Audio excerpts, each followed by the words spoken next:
Bonjour, c'est Suzanne qui vous parle et je vous livre aujourd'hui mon deuxième billet que j'ai choisi d'intituler Jeu des trônes. J'ai lu le livre L'Empire, une enquête au cœur du rap français menée pendant 2 ans par les journalistes Simon Piel, Paul Deutschmann et Joanne Tilwin. C'est vraiment une odyssée passionnante, très sérieusement documentée, au cœur du second âge d'or du rap, entre argent, pouvoir et emprise criminelle.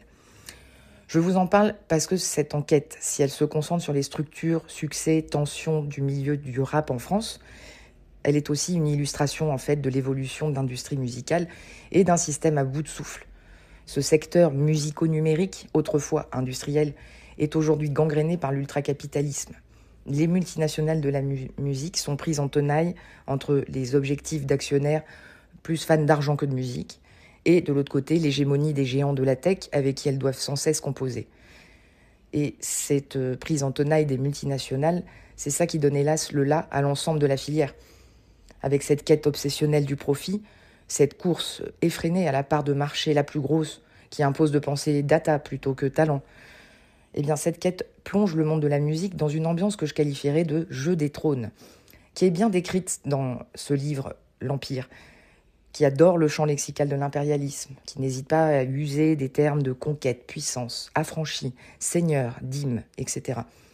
Le livre parle de plusieurs types de prédateurs, ça va des majors aux narcoproducteurs, des politiques aux industriels, etc. On y découvre des artistes de plus en plus aguerris qui gagnent des batailles dans ce jeu, mais qui ne parviennent jamais vraiment à régner sans prédateurs, libérés de toute emprise. L'enquête démontre qu'un ou une artiste peut prendre sa revanche et le pouvoir, et même bâtir un empire, mais la victoire pourra s'avérer de courte durée et le succès se transformer en malédiction. Donc c'est comme si tout se passait pour que les artistes ne puissent prétendre qu'au rôle de proie, comme le plancton dans l'océan, éternelle victime d'une emprise systémique. Dans ce jeu des trônes, il se trouve que l'État n'arbitre pas. Il n'utilise pas ses armes, les armes à sa disposition que sont la régulation et le soutien financier. Il pourrait les utiliser pour corriger les déséquilibres induits par le marché. Mais au contraire, il conforte le système.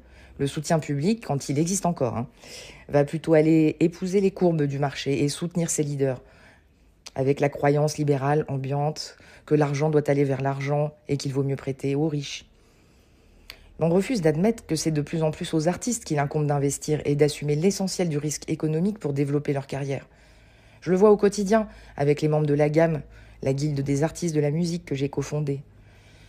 Ils et elles investissent du temps pour la création musicale. C'est une activité qui prend des années et qui n'est pas rémunérée. Ils et elles investissent du temps et de l'argent pour produire, et puis ensuite pour développer leur audience et bâtir une communauté qui soit suffisamment conséquente pour pouvoir commencer à générer quelques revenus et susciter l'intérêt d'un entourage professionnel. Eh bien, le temps que les artistes passent sur les réseaux sociaux à produire toujours plus de contenu, à nourrir l'appétit féroce des algorithmes, ce temps n'est absolument pas valorisé. L'investissement temporel et économique, le travail créatif et commercial, ce sont les artistes qui l'assument, gratuitement. Or, c'est grâce à leur prise de risque que la musique continue, malgré la fatigue, malgré le découragement. Et ça, c'est un sujet récurrent dans le discours des membres de la gamme. Pourtant, ils et elles restent la plupart du temps exclus des dispositifs de soutien public. Pourquoi ? Parce que leur prise de risque n'est toujours pas reconnue, ni considérée sérieusement. Il semble bien plus confortable de prétendre qu'on les soutient indirectement via celles et ceux qui les exploitent, plutôt que de reconnaître leur rôle crucial dans le business et de les encourager. Alors au MAMA, j'ai modéré une conférence qui s'intitule « Qui pour investir dans les artistes de demain à l'heure de l'intelligence artificielle ?» Bon, il en est ressorti qu'on peut compter en tout cas sur les artistes, mais aussi les managers, les manageuses, les labels, les maisons d'édition indépendantes, qui se posent encore la question du sens de leur métier et action. Car tant qu'on met du sens dans ce qu'on fait, qu'on garde le cap sur son phare, on ne peut peut-être pas prétendre au trône. Mais on peut trouver des solutions pour mener sa barque dans des eaux calmes et travailler avec intégrité et générer quand même une économie avec la musique. Et finalement, dans ce livre enquête L'Empire, mais tout comme dans le secteur musical en général, on constate que les personnes qui parviennent à s'en sortir le mieux sont celles qui partent chercher de nouveaux leviers de croissance, mais loin, en dehors du monde de la musique, en dehors de ses institutions, et parfois même en dehors du territoire français. Merci d'avoir suivi cet épisode jusqu'au bout. N'hésitez pas à vous abonner à notre newsletter en scannant le QR code qui s'affiche à droite de l'écran ou en cliquant sur le lien dans la description. À très bientôt pour le prochain épisode.